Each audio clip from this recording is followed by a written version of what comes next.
Ya Allah ya Tuhanku, pertemukanlah hamba dengan marga hamba, keturunan hamba, nenek moyang hamba, keluarga hamba, dan semuanya yang ada di muka bumi ini. Pertemukanlah ya Allah, at least 10 keluarga, agar anak-anak hamba juga tahu silsilah keluarga aslinya, keluarga sebenarnya ya Allah. Ya izin dan ridhomu ya Allah, kuatkanlah iman takwa hamba ya Allah, selalu bersamamu ya Allah.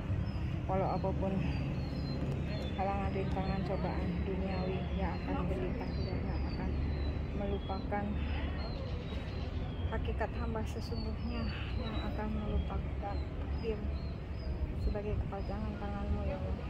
Hadapilah hamba cobaan duniawi yang akan berlimpah. Jadikanlah keturunan hamba jadi orang yang akan dikenal seperti hamba selanjutnya, yang mempunyai derajat martabat pangkat dan kedudukan tertinggi. Agak jauh sih ya.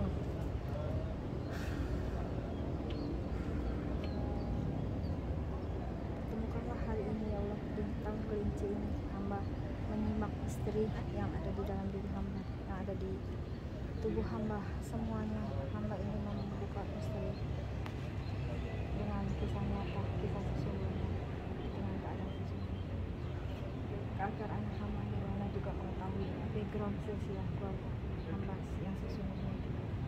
Karena hamba selama ini merasa kesepian, sendirian, tidak punya siapa-siapa, tidak punya keluarga. Jadi ingin hamba sekarang mempunyai keluarga di sana.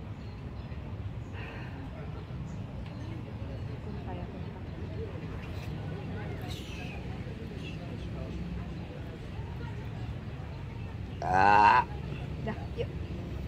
Wih, tadi mama secara Oke, kembali lagi. Boleh lagi. Oke, kembali lagi. Saya Ibu Yuliani. Saya lagi kuncir-kuncir, jelek-jelek nggak apa-apa ya. Saya lagi di gua. Tadi udah disebutin susah. Gua Sunyarangi. Di Cirebon. Ternyata ini adalah cikal bakal dari who am I, siapa saya sesungguhnya. Karena memang sebenarnya saya Chinese yang tertukar, anak yang tertukar di rumah sakit Budi Kemuliaan, dan hamba sudah mencoba terus menerus mencari orang tua hamba, tapi tidak pernah ketemu, dan tidak pernah ada yang kenal, dan tidak pernah pokoknya semua segala sesuatu ditutupi. Tapi ternyata di sini sudah dibuka tabir bahwa benar hamba marga Tan. Jadi walaupun saya Chinese, tapi saya dimuslimkan oleh Tuhan juga dengan keluarga Padang. Jadi saya bersyukur atas karunia Tuhan, karena spiritual hamba diwujudkan, disalurkan melalui muslim, yaitu pada saat tingkat yang paling tinggi, yaitu spiritual, yaitu tasawuf, yang mana telah saya jalani semuanya udah puluhan tahun yang lalu. Dan sekarang hamba sudah berprofesi sebagai penyembuh dan juga fortune teller atau paranormal. Kalau zaman dulu mungkin dibilangnya dukun, tapi konotasi dukun kan melakukan hal-hal yang negatif. Tapi alhamdulillah sampai saat ini hamba tidak pernah melakukan hal yang negatif, malah hal yang positif terus untuk semua dunia, tidak hanya di Indonesia saja. Jadi saat ini saya Ibu Yuliani akan menyibak misteri yang ada di sepanjang goa ini semuanya. Dan benar dari awal saya sudah melihat bahwa ini isinya air semua. Walaupun tadi saya belum lihat ini ada air, ternyata ini dulu airnya sampai segini. Astagfirullahaladzim. Itu ternyata benar sudah dibuktikan pada abad 14 sekian, tadi sudah disebutkan. Ini merupakan danau yang besar, dan tadi saya kepikiran gimana kalau ada penghuni. Ternyata memang belum ada penghuni saat itu. Air segini, bagaimana ada manusia yang hidup di sekelilingnya. Tapi dengan berjalannya waktu, berjalannya umur, dan juga generasi ke generasi sudah tumbuh besar, akhirnya surutlah air tersebut, maka jadilah peradaban manusia. Tapi yang tadi saya ngeri lagi, ternyata nanti akan terjadi lagi. Entah kapan, saya tidak mau memutuskan, hanya Tuhan aja yang tahu. Nanti air akan naik lagi ke atas sampai, tapi saya nggak tahu nasibnya penduduk di sekitarnya seperti apa. hanya kita kembalikan aja kepada Tuhan yang Maha Esa aja. Sedangkan air segitu aja, sedangkan penduduk aja udah berada di bawah kita palanya. Kita nggak kepikiran kalau misalnya naik sampai segitu aja, apalagi segini. Nah, hanya Tuhan aja lah kita serahkan. Atau mungkin bisa juga kita bakalan terpecah-pecah menjadi kepulauan lagi, yang mana memang sudah diprediksi sih kalau misalnya Pulau Jawa akan terpecah-pecah. Nah, pecahannya di mana, bagian apa, kita serahkan ke Tuhan aja. Jadi jangan sampai kita mendahulukan juga, karena itu hal yang mengerikan. Kenapa mengerikan? Akan memakan korban, bukannya sedikit, akan banyak. Karena nanti ada beberapa, mungkin sebelum ini juga mungkin sudah banyak kejadian ya. Jadi misalkan satu kampung tenggelam di bawah laut. Lagi itu pernah saya alami kejadian itu di NTT, NTB, di Bali juga ada pernah bercerita seperti itu. Jadi ada sebuah kampung, dia tenggelam, dia sekarang ada di bawah air. Nah, ini kemungkinan akan terjadi seperti itu lagi. Jadi semua penduduk atau kampung nanti akan berada di bawah air. Nah, itu believe it or not, apakah dia akan hidup atau sebagai gaib atau sebagai apa, kita serahkan aja kepada Tuhan. Soalnya itu udah wewenang Tuhan, kita tidak berhak untuk menyibak kejadian yang akan datang, kehidupan yang akan datang seperti apa. Tapi secara kasat mata saya melihatnya begitu, aslinya airnya naik, nanti akan kembali naik. Nah, tahun berapanya kita serahkan aja kepada Tuhan. Kalau saya mendahulukan jadi nggak enak juga gitu. Dan di sini juga ternyata ada lubang, bener sih tadi ada gua yang bisa tembus, tapi ternyata itu bukan tembus sembarang tembus.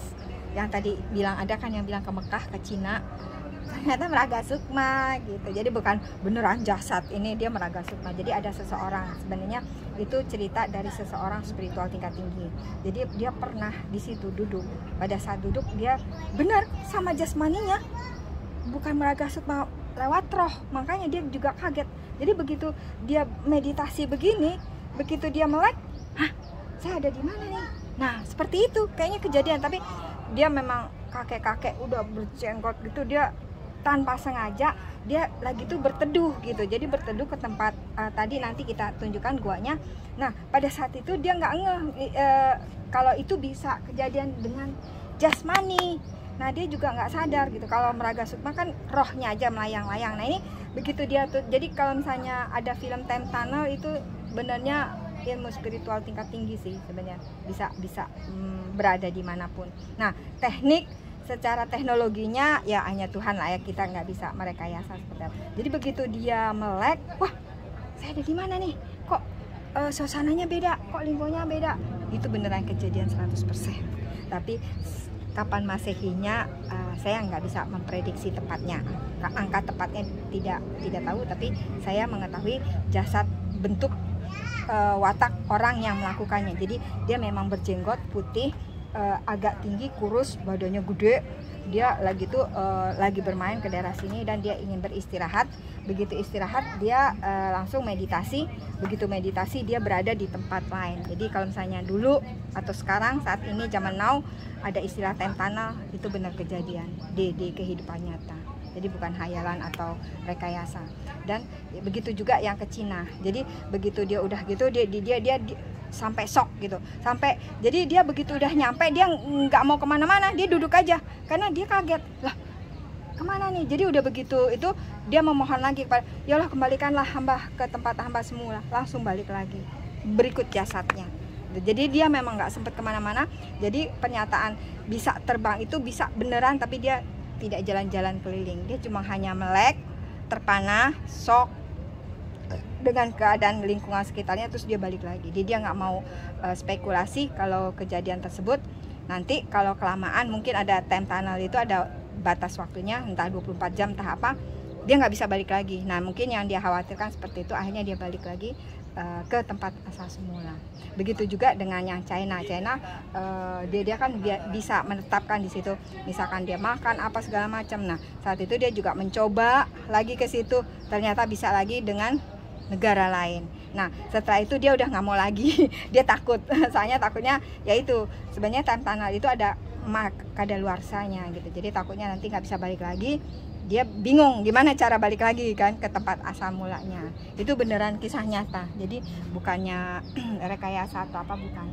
Jadi benar-benar ada orang yang telah melakukan, kalau kita istilahnya teleportasi ya, teleportasi.